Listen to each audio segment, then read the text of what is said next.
गांव में एक पत्नी थी, एक पति, दोनों बड़े प्रेम से रहा करते थे। पति पढ़ता था, उसकी पढ़ाई अभी कंटिन्यू थी, चल रही थी कि विवाह हुआ। पत्नी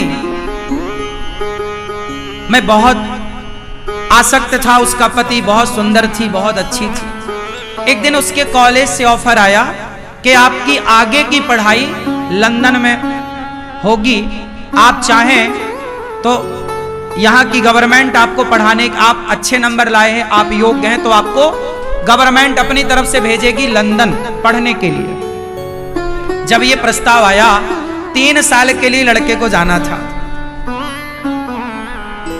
अब पत्नी को पता चला कि मेरे पति 3 साल के लिए पढ़ने लंदन जाएंगे। ये घटना उस जमाने की थी जब हमारे देश गुलाम था, और ये कहानी लिखने वाले मुंशी प्रेमचंद्र हैं, और मुंशी प्रेमचंद्र ने गुलामी का पूरा कार्यकाल देखा है। उसी जमाने के कवि हैं, उसी जमाने के लेखक हैं। तो मुंशी प्रेमचंद्र जी लिखते हैं कि वो लड़की, पत्नी आई, पति से कहा, आपका क्या विचार है, लंदन जाओगे? आपको ऑफर आया, आप जाना चाहो जाओ, नहीं जाना चाहो मत जाओ। पति बोला, नहीं, मेरा जी नहीं करता तुझे छोड़ के जाने का, कैसे रहूंगा 3 साल तेरे बिना, मैं नहीं जाता। कोई कैरियर वैरियर नहीं, जो है भारत में कमाएंगे, खाएंगे, प्रेम से रहेंगे, क्या करेंगे इतनी डिग्रियां, इतना पैसा क्या करेंगे जब अपने का प्यार नहीं है। तो मैं तुझे छोड़ के नहीं जाता। माँ को कैसे छोड़ूं, पिता को, और मेरी प्यारी तो तू है, मैं तुझे बहुत प्यार करता हूं। पर पत्नी ने समझाया। देखिए, पत्नी ने कहा कि आप जाइए, आप पढ़ लिख जाएंगे, आप बड़ा कद, बड़ा पद पाएंगे, मुझे बहुत प्रसन्नता होगी कि मेरा पति आज वहां है, आपको जाना चाहिए। सारे गांव के लोग मना कर रहे थे, सारी समाज मना कर रही थी, और उस लड़के का खुद का मन नहीं था जाने का, लेकिन पत्नी ने उसे मोटिवेट किया, आपको जाना चाहिए, आपके भविष्य का सवाल है। 3 साल की तो बात है, मैं रह लूंगी आपके, लेकिन याद रखिएगा, मुझे पत्र लिखते रहिएगा। उस जमाने में पत्र का ही दौर था, कोई टेलीफोन नहीं था। उसने मन बनाया, सबने कहा अच्छा ठीक है। उसका मन नहीं था, पर फिर भी वो घड़ी आ गई जिस दिन उसे विदा होना था। वो विदा होने के लिए चला, पत्नी से मिलने गया, पत्नी को गले लगाया, कहा, प्रिय मैं जा रहा हूं, पर मेरा मन नहीं है तुम्हें छोड़कर जाने का। पत्नी ने कहा, जी मैं थोड़ी चाहती हूं कि आप जाएं, बस आपके पढ़ लिख लेने से इस राष्ट्र का, इस समाज का कितना भला होगा। आप पढ़ लिख जाएंगे तो आपके दोस्त मित्रों को आप न्याय दिला सकते हैं। आप वकालत की पढ़ाई पढ़ने जा रहे हैं, वकालत पढ़ने जा रहा था, एडवोकेट बनना है, जा। गले लगाया पत्नी ने, प्यार की बातें हुई, मुझे पत्र जरूर लिखते रहिएगा।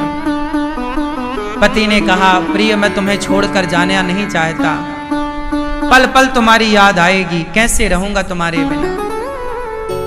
उसकी पत्नी को भी लगा कि मेरा पति कितना अच्छा है, मेरा कितना ख्याल रखता है।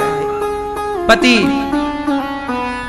चला गया, ट्रेन में बैठा और वहां पहुंचा जहां से बड़ी बड़ी जहाजें, पहले यात्राएं जहाजों से होती थी, उस जहाज में बैठ के वो लंदन की ओर चला।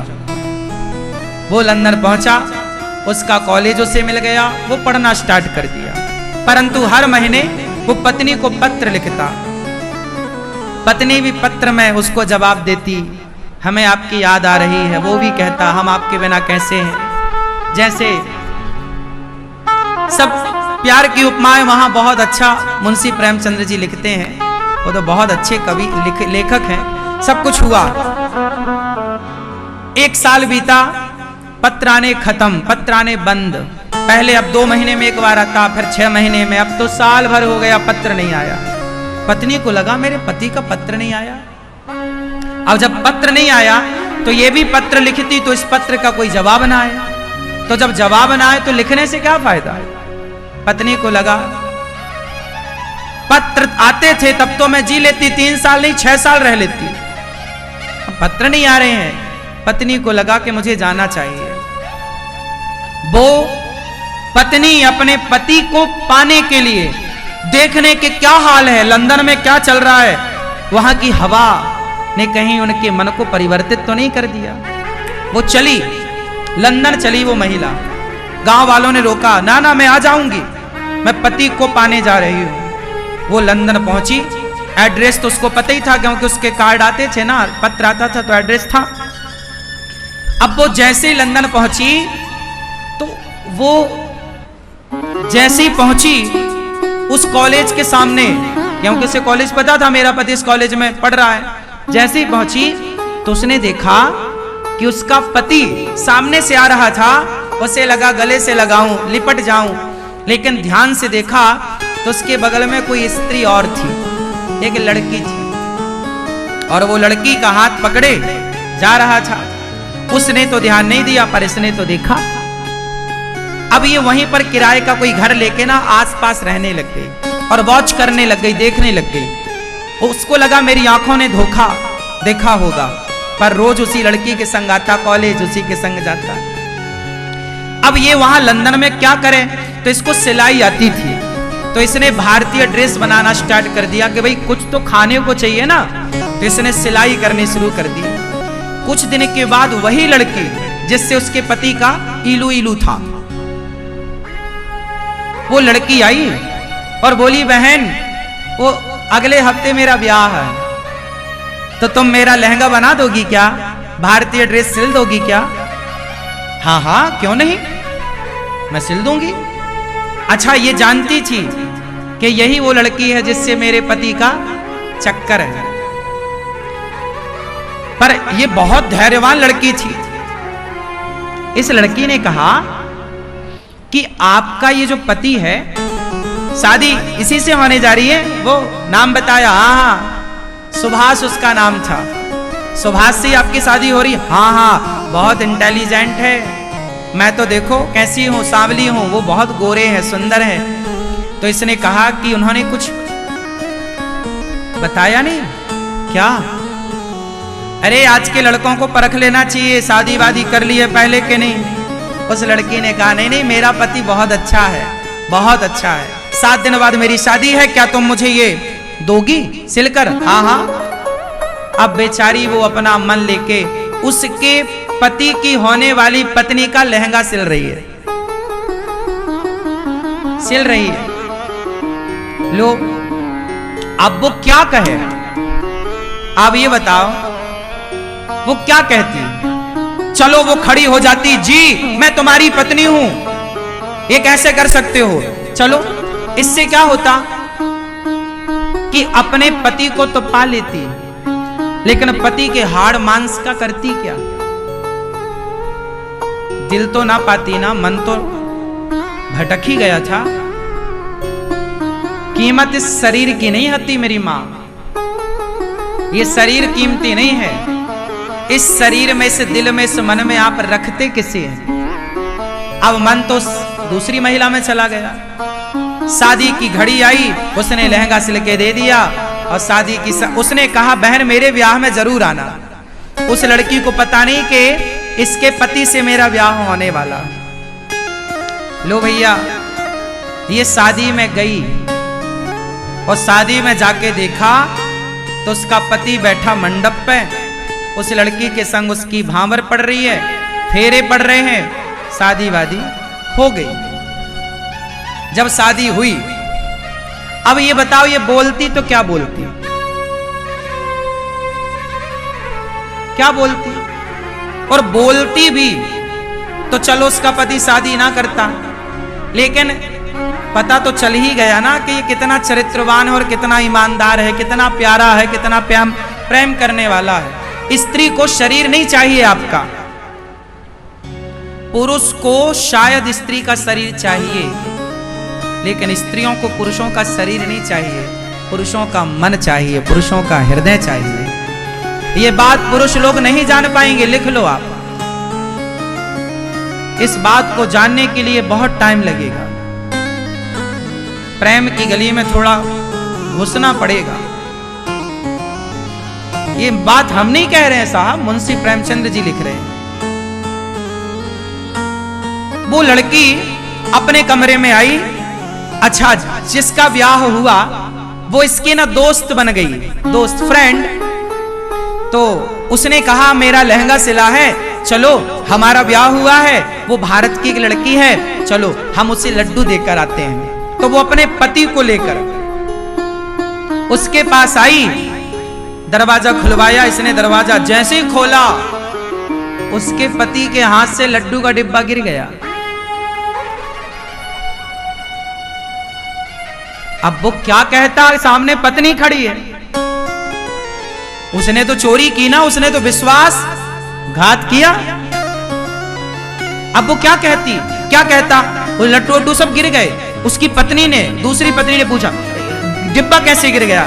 तो इसने मुस्कुराते हुए कहा बहन नई नई शादी है ना, ऐसा झटका लगता रहेगा। आओ, अंदर बिठाया, चाय पिलाई। उसने नहीं बताया कि ये मेरे पति हैं।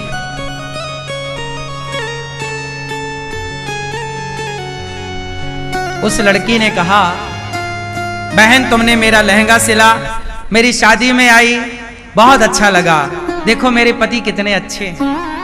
हाँ बहन तुम्हारे पति बहुत अच्छे हैं, भगवान करे कि तुम्हारे पति अच्छे ही रहें, क्योंकि कुछ लोग समाज में ऐसे हैं जो प्यार का इजहार किसी से करते हैं, साथ जीने और मरने की कसमें खाते हैं, पर साल 2 साल में ही अपने रंग बदल देते हैं। बहन भगवान करे तुम्हारे पति ऐसे ना हो। अब वो सुन रहा है, वो तो जान रहा कि मैंने से सारी जिंदगी साथ जीने मरने की कसमें खाई, पर वो पानी पानी था, कहे तो कहे क्या। वो लड्डू वड्डू बांट के घर चला गया। ये अपना इसने देख लिया कि मेरा पति कहाँ है।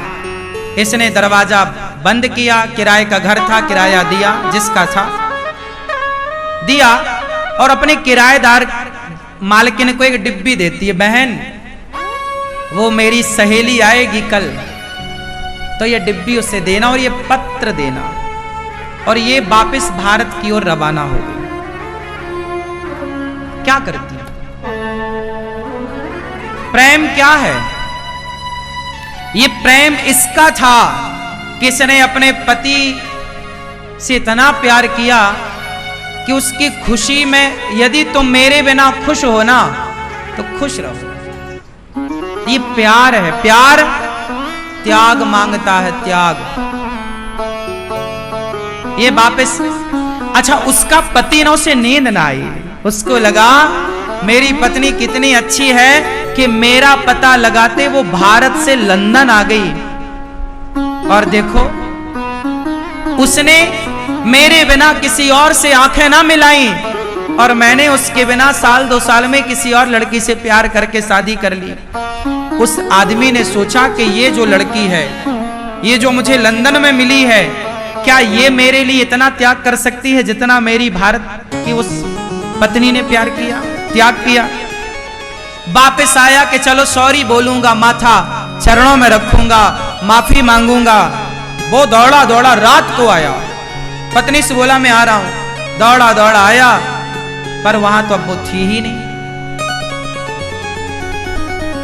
मालिक ने कहा कि भैया ये कागज दिया है और ये कुछ डिब्बा है। उसने खोला तो शादी का जोड़ा जो उसने अपनी शादी में पहना था,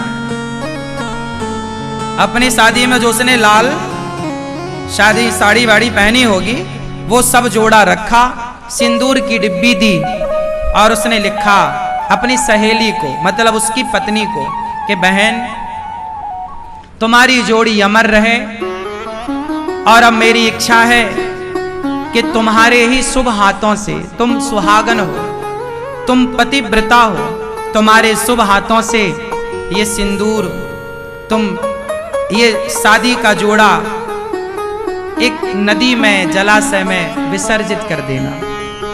क्यों? तुम्हारा घर बस गया, तुम्हारा जीवन सुखमय रहे, अब मेरे जीवन में इस सिंदूर का कोई काम नहीं है, इस शादी के जोड़े का कोई काम नहीं है। मेरे पति अब मुझे कभी ना मिल पाएंगे, मेरे पति से मेरी मुलाकात कभी ना हो पाएगी, तो मेरे इस सिंदूर को तुम विसर्जित कर दो। अब ये बात उसका पति पढ़ रहा है।